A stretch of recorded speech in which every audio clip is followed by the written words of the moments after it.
อีจงในจิกตินิจาเทียจงพยมาชวดสุนสุตุกุยเรจว่าเลยว่า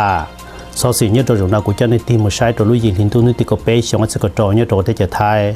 ต่อมือลูกกงเชิงมือตุชีเทดันดากิลูจิวมงตูส่วนสินากุจะในมือใช้ซอตัวกินเอาให้เตียหอยจงนิจาโดริจา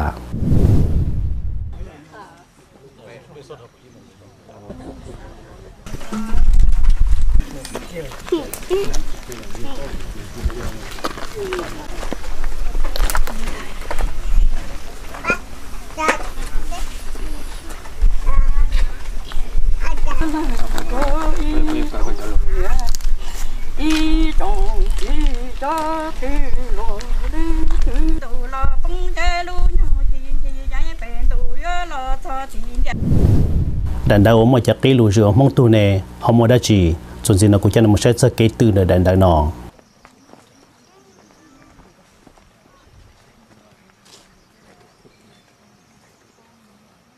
Declaration of the Rights of Hmong, wherein Hmong inherit this world and its natural resources, which God has given to them and their ancestors. Wherein Hmong must protect their inheritance that God has given unto them. Wherein Hmong has always believed in the divine Trinity law from God. Wherein Hmong has the right to preserve their faith, custom, way of life and cultural practices, where Hmong originated from one family, one faith, one culture, one vision with one common goal, where Hmong has the right to pursue peace, freedom, self-determination and happiness, where Hmong must strive to promote good health, education and welfare. Now, therefore, from this day onward, we do hereby declare that Hmong has inherent equal rights to exist in this world with dignity, peace, prosperity, and equality by God's divine blessing. ครับขอให้รับใส่เกล้าทุกท่านนะครับประกาศองค์การสิทธิและหน้าที่ความชอบธรรมแห่งประชาชาติม้งด้วยสัจจะความจริงแท้อันสูงสุดหนึ่งเดียวมิเป็นอื่นลูกหลานประชาชาติชาวม้งทั่วโลกจงรับฟังและยึดมั่นในคำประกาศองค์การนี้ม้งสืบทอดโลกใบนี้พร้อมด้วยทรัพยากรธรรมชาติทั้งหลายซึ่งพระเจ้าประทานให้กับพวกเขาและบรรพบุรุษม้งต้องปกป้องสิ่งที่ได้รับสืบทอดที่พระผู้เป็นเจ้าได้ประทานแก่พวกเขาม้งเชื่อมั่นตลอดมาในหลักตรีเอกานุภาพของพระผู้เป็นเจ้าม้งมีสิทธิ์ในการพิทักษ์ความเชื่อประเพณีวิถีชีวิตและวัฒนธรรมตามธรรมเนียมปฏิบัติของพวกเขาม้งถือกำเนิดจากครอบครัวหนึ่งเดียวศรัทธาหนึ่งเดียววัฒนธรรมหนึ่งเดียววิสัยทัศน์หนึ่งเดียวซึ่งอยู่ร่วมภายใต้จุดมุ่งหมายสามัญหนึ่งเดียวม้งมีสิทธิ์ในการสร้างสันติสุขอิสรภาพอำนาจในการตัดสินใจอย่างอิสระและมีความสุขและความสำเร็จลุล่วงทุกสิ่งดีงามม้งต้องมุ่งมั่นส่งเสริมการมีสุขภาพการศึกษาและสวัสดิการทั้งหลายณบัดนี้นับจากวันนี้เป็นต้นไปด้วยคำประกาศนี้พวกเราชาวประชาชาติม้งจักได้สืบทอดสิทธิความเท่าเทียมที่จะดำรงอยู่ในโลกใบนี้ด้วยความมีเกียรติสันติสุขความรุ่งโรจน์และความเสมอภาคดังคำอำนวยพระพรอันศักดิ์สิทธิ์ของพระผู้เป็นเจ้า人道社會蒙作在蒙到在亂啲電腦貼錯呀，就約咗好哋啊，又收摸就樓貼樓啲北港月子，蒙約住到啲太錯呀，又收到摸就樓，蒙因一直認啲又收。因摸作在讓人不到來，蒙用一直正的造在都一直正造在都湖浪的有烧，蒙用一直莫在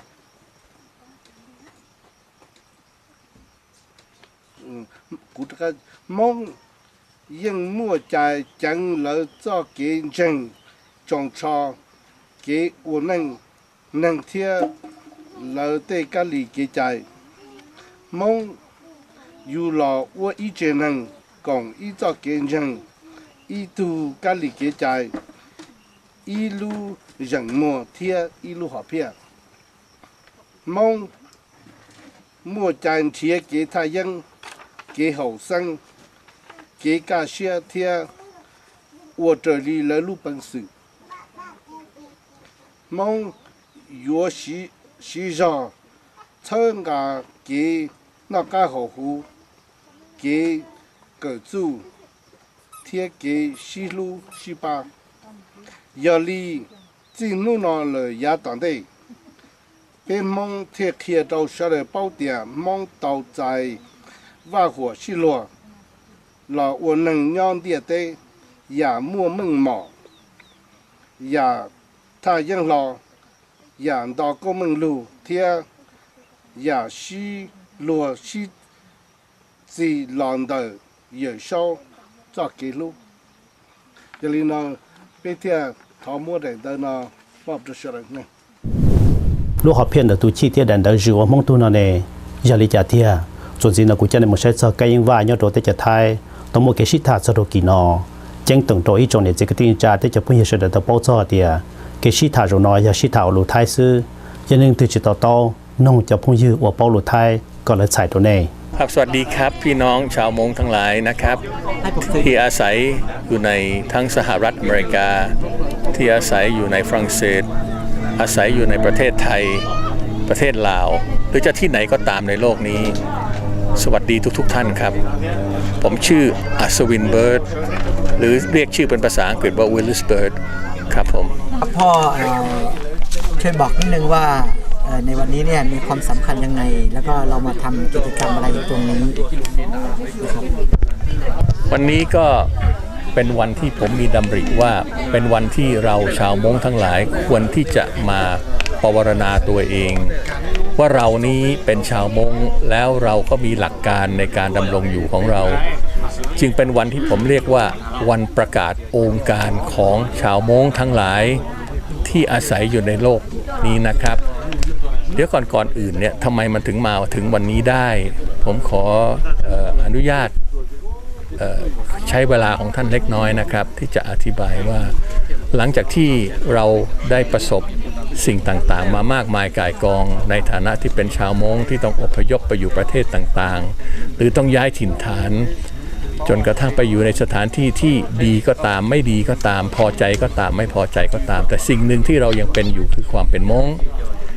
การที่เรามีความเป็นม้งนั้นเป็นสิ่งที่เป็นบุญญาธิการของเราที่เราได้เกิดมาเป็นชาวม้งแต่เราไม่เคยประกาศความเป็นชาวม้งของเราให้กับตัวเราเองหรือกับโลกใบนี้เลยว่าเราคือใครมีจุดประสงค์อย่างไรเราจะไปไหนและเราจะทำอะไรต่อนะครับถึงได้ทำให้เราเนี่ยมีความแตกแยกในบางครั้งมีการทะเลาะเบาะแว้งในบางครั้งผมจึงได้มีดำริว่าเราควรจะมีองค์การประจำใจของพวกเราที่เราจะทำองค์การนี้ขึ้นมาเพื่อให้องค์การนี้เป็นองค์การประจำใจของเราว่าเรานั้นมีศักดิ์ศรีเรานั้นมีความเป็นมามีความเป็นไปและต้องการที่จะอยู่ร่วมกันอย่างสันติอย่างไรจึงได้จัดงานวันนี้ขึ้นมาเพื่ออัญเชิญเทพเทวดาฟ้าดินและบรรพบุรุษของม้งทั้งหลายให้มารวมกันเพื่อประกาศองค์การให้เป็นที่แพร่ออกไปและให้องค์การนี้เป็นองค์การประจำใจของเราทุกๆคนเพื่อความเจริญก้าวหน้าของเราที่เป็นชาวม้งครับพอได้พูดถึงประกาศองค์การผมอยากจะให้ท่านพ่อได้ช่วยบอกที่ไปที่มาขององค์การนี้ว่าองค์การนี้คืออะไรองค์การนี้มาจากไหน ทำไมต้องมีองค์การนี้นะครับ ตามปกติแล้วเผ่าพันธุ์ทุกเผ่าพันธุ์เขาก็จะมีจุดยืนจุดหลักหรือว่าการประกาศว่าตัวตนของตัวนั้นเป็นใครนะครับในสหประชาชาติเราเรียกว่ากลุ่ม indigenous people กลุ่ม indigenous people ก็ได้เข้าไปร่วมกับองค์กรสหประชาชาติและมีประกาศจุดยืนที่เรียกว่าองค์การประจำชาติของเขาหรือประจำเผ่าพันธุ์ของเขาแต่เราชาวม้งนั้นเรายังไม่เคยได้กระทำเลยและการเวลาก็เหมาะสมแล้วที่เราชาวม้งควรจะมีองค์การที่ถือว่าเป็นองค์การกลางเป็นเครื่องชักจูงทำให้เรามีจิตใจที่สูงขึ้นทำให้เราเป็นเผ่าพันธุ์ที่มีความแน่นแฟ้นและมีความกลมเกลียวเป็นอันหนึ่งอันเดียวกันครับขอถามพ่อนิดนึงว่ากิจกรรมที่จะมาทำในวันนี้เนี่ยมีอะไรบ้างที่เราจะมาทำในวันนี้ก็วันนี้ก็อย่างที่ได้กล่าวไปนะครับเราก็จะเชิญให้เราเรียกว่าผู้นำทางจิตวิญญาณของม้งมากล่าวเปิดพิธีแล้วก็มาบวงสรวงดวงวิญญาณของบรรพบุรุษแล้วก็เทพเจ้าของชาวม้งเพื่อให้การประกาศองค์การวันนี้ได้เป็นองค์การที่มีความศักดิ์สิทธิ์แล้วก็เป็นองค์การที่เป็นที่ยอมรับของชาวม้งทุกๆคนเพื่อประโยชน์และความสุขของชาวม้งครับครับตรงด้านหลังของท่านพ่อเนี่ยมีธงชาติมีธงนะฮะไม่ใช่ธงชาติมีธงอยู่ท่านช่วยอธิบายนิดนึงว่าธงเนี่ยคือธงอะไรแล้วก็ที่ไปที่มาคือยังไงนะครับเมื่อ20กว่าปีที่แล้วเนี่ยกับผมได้มายืนอยู่ณจุดนี้เรียกว่าบ้านน้ำซุ้มณสถานที่ตรงนี้แล้วก็ได้ปรากฏเหตุการณ์ขึ้นก็คือได้มีรูปของสามเหลี่ยมที่เห็นเบื้องหลังนี้ปรากฏขึ้นในอากาศณเบื้องหน้าผมได้จดจำสิ่งที่ผมได้เห็นต่อมาเมื่อกลับไปถึงบ้านก็ยังได้เห็นสัญลักษณ์อันนี้ขึ้นอยู่บนท้องฟ้าอีกก็จึงได้เรียกว่าวิงวอนขอสิ่งศักดิ์สิทธิ์ได้อธิบายว่าสัญลักษณ์อันนี้คืออะไรสิ่งศักดิ์สิทธิ์ก็มาบอกกับผมว่าให้ทำธงเป็นรูปสามเหลี่ยมนี้และนำขึ้นติดขึ้นที่บ้านแล้วเขาก็จะมาหาเขาไหนผมก็ไม่ทราบในตอนนั้นนะครับแต่ว่าได้ขอร้องให้ชาวม้งที่อยู่บนบ้านน้ำซุ้มนี้ช่วยตัดและทำธงนี้ให้หลังจากที่ได้ทำธงเสร็จก็ได้ชักธงขึ้นที่บ้านหลังจากที่ชักธงขึ้นที่บ้านซึ่งอยู่ใกล้ๆกับบริเวณนี้ก็ได้มีชาวเขาต่างๆเข้ามาหาผมมากมายส่วนใหญ่ก็เป็นชาวม้งซึ่งเดินทางมาจากทั่วสารทิศรวมทั้งสหรัฐอเมริกาฝรั่งเศสประเทศไทยประเทศลาวได้เดินทางเข้ามาหาผมโดยที่เขาถูกชักนำกันมาผมเป็นประธานมูลนิธิชาวไทยภูเขาก็ได้เข้าไปทำหน้าที่เต็มที่ในฐานะที่เป็นประธานหลังจากที่ชาวม้งได้มอบความไว้วางใจซึ่งที่ไปที่มาก็คือธงผืนนี้ที่อยู่เบื้องหลังหลังจากนั้นเป็นเวลาอีกประมาณเกือบ10 ปีก็ได้มีผู้ชายคนหนึ่งชื่อม้งเย่ยล่งม้งเย่ยล่งเนี่ยเป็นม้งกลุ่มที่เราเรียกว่ากลุ่มเจ้าฟ้าเขาได้เดินทางเข้ามาที่บ้านกับผมแล้วก็ได้นำคัมภีร์ของชาวม้งมาให้ผมได้ชมแล้วก็ได้แปลให้แต่สิ่งที่ผมประหลาดใจที่สุดก็คือหน้าหนึ่งหรือปกของคัมภีร์ชาวม้งนั้นมีสัญลักษณ์นี้สีนี้อยู่ที่ปกสมุดเรียกว่าปกสมุดของชาวม้งที่ได้มีองค์การของเขาเองที่ได้มีคำทำนายต่างๆเรียกว่าคัมภีร์ม้งเป็นรูปดังเช่นธงนี้เลยก็เลยใช้ธงนี้มาตลอดมาจนวันนี้ครับตรงด้านบนของเสาธงตรงนี้ก็จะมีรูปนกอยู่ข้างบนที่ไปที่มาของรูปนกเนี่ยคืออะไรยังไงท่านช่วยแนะนำช่วยอธิบายบอกให้พี่น้องม้งได้รับทราบนิดนึงได้ไหมเมื่อประมาณปีกว่าๆที่ผ่านมาผมก็ได้ฝันหรือใช้คำว่ามีนิมิตว่าให้ผมเนี่ยนำเอาสัญลักษณ์ของตระกูลของผมกลับมาใช้ซึ่งไม่ได้ใช้มาเป็นเวลาหลายร้อยปีแล้ว แล้วก็ถ้าหากว่านำสัญลักษณ์นี้มาใช้แล้วจะทำให้สามารถช่วยเหลือโลกแล้วก็เพื่อนมนุษย์และโดยเฉพาะอย่างยิ่งชาวม้งได้ซึ่งเขาบอกว่าในนิมิตเขาบอกว่าสัญลักษณ์เนี้ยเป็นสัญลักษณ์ที่ชาวม้งจะรู้จักเป็นสัญลักษณ์ที่ทุกคนจะนับถือและเป็นสัญลักษณ์ที่บ่งบอกถึงตัวตนของกระผมถึงได้ให้พรรคพวกเนี่ยได้ออกแบบแล้วก็ปั้นเป็นรูปนกขึ้นมาแล้วก็นำมาใช้เป็นสัญลักษณ์ประจำตัวเพราะมีความเชื่อว่าหากสัญลักษณ์นี้นำมาใช้แล้วโลกนี้ก็จะดีขึ้นและเผ่าพันธุ์ม้งก็จะมีความสามัคคีต่อไปนี่คือที่ไปที่มาของนกตัวนี้ครับส่วนสิ่งที่กูจะในมือใช้ซะจะตัวกงลูกคนเชิงนอชิตาซอเตียแล้วในฮอสซาลิจา我为其他只用杀狗嘞，就补哈多晒。ตัวหนูกูรงเกลือมา กูรุ่นไปหัวเนี่ยสังว่ากูหล่อมันกัดเตะหล่อกูหล่อเขาเนาะอย่าหล่อเคียเจ้าเขาหรือเนาะพูดตัวเฉลยแต่ชิมันหล่อจ้าเขาเนาะเจว่าในคนเดียวหล่อจ้าจีพ่อเวนเจพ่อเวนให้ก็หล่อป้าเขาว่าเขาหรือเนาะเจเขาเนาะมันนู่นเนาะไปตัวเนาะเจอย่าว่าอย่าไปตัวเช่าเนี่ยนะตูใจเดิมมั่งให้เดียวว่าเป็นมั่งอยู่หรอยังจะเต้นเป็นดาวลัวมัวว่าหัวชิลัวลีปตาไปที่ต่อจังจังต่างๆมาซีน่าเลยต่อกับเป็นจังเป็นใจใจกับเป็นตีท้ายเป็นใจใจเป็นเป้าเดียวเป็นอยู่หรอวันนั้นยังจะเต้นเป็นมัวว่าหัวชิลัวอย่างเช่นใดจะขนาดอยากเขาเป็นตัวเช่าก็ว่าเนี่ยนะใจใจนั่นเจี๊ยเชียก็ดูเธอป้าซีซีเรียเขาจังอย่างนั้นได้นั่นนั่นก็ปอจากที่เฉลยตัวกูตัวจงเทียก็ผมไม่เขาเกลงเชียอะไรก็ผมไม่ได้ชี้สาฟีมุดไปจานกที่ว่าเราชิดตัวกงรู้ว่าแต่สองคนมองยังโดนหุ่นว่ากูจงเชียหังว่าเราปอจานที่กิจงจ่าเชียอะไรตัวจงนี่นะนู่นน่ะยาอินูว่าเป็นว่ากันทหารที่หมายความเดียวเขาพิธีกับเป้าว่าเดียอีลีมันที่เขาเป็นยาดัชนู่นนะซึ่งเดี๋ยวเขาเนาะยานู่นเป็นตัวว่ากันทหารแต่ชีจะริปตาลัวช่างเชียลัวต่อให้ได้มาพนักโจจนู่นมันตัวอีปุยจนู่นมาเป็นยาตัวรอบรวมพนักด้วยอีจังซี同到嘛也被杀为好，我的那抄写了也的我 press release， 就弄到嘛被有多炒可能的话也蒙到起着了。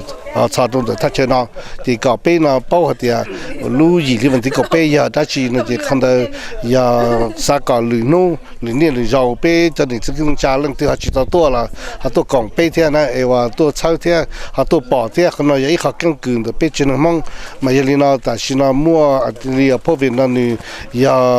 都我的呢，然后他的呢也了参加天把被只能忙，每一个做了也当得天见讲天给他用的被搞出来。那มัวเกี่ยวว่าเขาชิลวนเราลัวจีหายรู้ที่จะตื่นยาเดียเป้เขาเนี่ยเขาตื่นละก็เป้เนี่ยเขารู้จักใจเป้ของรู้จักใจเราว่ามูเนี่ยเรารู้ที่จะนะมูเนี่ยลีลัวเจ้าลีลัวก็เป้เชื่อนะน่าต่อเนี่ยต่อเรารู้ที่จะก็รู้ที่เต้นหือเป้อย่างนี้เลยแต่ว่าอีอันนู้ก็อติมันจีว่าหาจันเขาเดี๋ยวตัวชี้นะแต่ก็ให้เราเดี๋ยวตัวชี้นะเพราะวินเลยจะล้อเลยยังมั่วจะล้อว่ามองตู่เนี่ยตอนเดี๋ยวนอนนี่คนนั้นยันนูมันเนี่ยข้าเต้ามันจะเดี๋ยวคนนั้นยังซัพพอร์ตเราไปจะมองเนี่ยเราท้ายเตะสิปอเราจะเดี๋ยวจะมองท้องเดี๋ยวเตะน่ะเราจะเดี๋ยวตัวลิกูตาเต้าเนี่ยว่าพวกเป็นมือเดี๋ยวตัวชี้น่ะมาอย่ามองตู่น่ะจะไม่เกี่ยวเดี๋ยวมองอย่างเดี๋ยวเต้น่ะอย่าตีตุกซื้อจุมาตัวมองอ่ะเดี๋ยวลีน่าเดี๋ยวถ้ามองตู่แล้วเดี๋ยวไปตันทำมองเชอร์ลีเดี๋ยวไปเราเนี่ยนะป๊อปปัวไปเราว่าเชิงกาไปเราหือเดี๋ยวตัวชี้น่ะเนี่ยเราเชิงไปเดี๋ยวถอไปจะเขาเชื่อถือเราไปหายต่อเดี๋ยวไปไม่ตัวชี้เลยเดี๋ยวชี้ก็เชื่อเข้าใจนะนี่ไปมึงตัวชี้น่ะนี่จิตเอาใจเดี๋ยวไปมึงอันนี้อีไปยังมูเดียร์ว่าเลยไปมึงเดียร์ไปยังมูเคลมเดียร์เขาจังมากับไปจะล้มมัวอีตัวกายอีตัวเซมบอลฮัตตัวน้อยยังมองตัวชี้นั่นคือไอ้กับไปน่ะจะลัวมัวฝันชัวเนี่ยจะเขาว่าเดี๋ยวนั่นคืออย่างนี้แต่ซึ่งจีมัวอีอย่างนั้นสิจุดสุดเนาะเกี่ยใช้ต่อเดี๋ยวตัวชี้ทำไมจุดเขาจีนเนี่ยยาเดี๋ยวอยู่อีกหนึ่งถ้าสิจิตต่อใช้เดี๋ยวอยู่จุดยังไม่ได้ใช้นั่นมาอย่างอย่างนี้แต่เกี่ยวกับไปจนนี่จะแสดงการเสียเดี๋ยวเขานอจุดอีกเขาจีนเนี่ยอยู่หาเดี๋ยวอยู่ไม่อีกหนึ่งตัวเจนเนี่ยต้องไม่อีกเขาจีนนั่นมาอย่างถ้าสิจิตต่อใช้เดี๋ยวโอ้ยอมรับจะมั่งไม่ได้ใช้จิตต่ออย่างนี้เดียวต้องเขาว่า bé và số hai năm mà luôn mua và chi ta lại chỉ thầu luôn thì này tụi chi trong lịch trả nó chỉ bé thì bé chỉ mua chi luôn này thì này cũng mua đào thì bé thì chỉ mua thì ta xin nó mang đào đào bé mua lại này à bây giờ mong bé mua lại thì chỉ tụi chi bé chỉ mua thì nó là lúa cho chỉ thấy chỉ chờ là lúa rong xe là mua tụi nó ở bé tụi chi thì tụi nó chỉ nó là tao giờ mong tụi chi lại thì bé chỉ tao thì chỉ tao xài thì mua cho bé cả cho một khát thăng thế thì chỉ mà mua là cả bé mua tuổi bé mua phần sữa giờ luôn nó là cả bé giả lý tụi nó cả bé mua luôn bé khả năng mà nàyอีจงเนี่ยจีก็ที่นี่จะเทชงพยมาชวนส่วนสุดตัวเขาเนี่ยเขาบอกตลาดเลยอย่าลูกกงช่างขี้มือตุชีเที่ยเดินได้มือจะกิโลจิโอมงตู้เนี่ยโดนแต่จะไทยผู้ใหญ่เรียกว่าหรือว่านักการชวนในส่วนสุดตัวเป็นมาชินจีดวน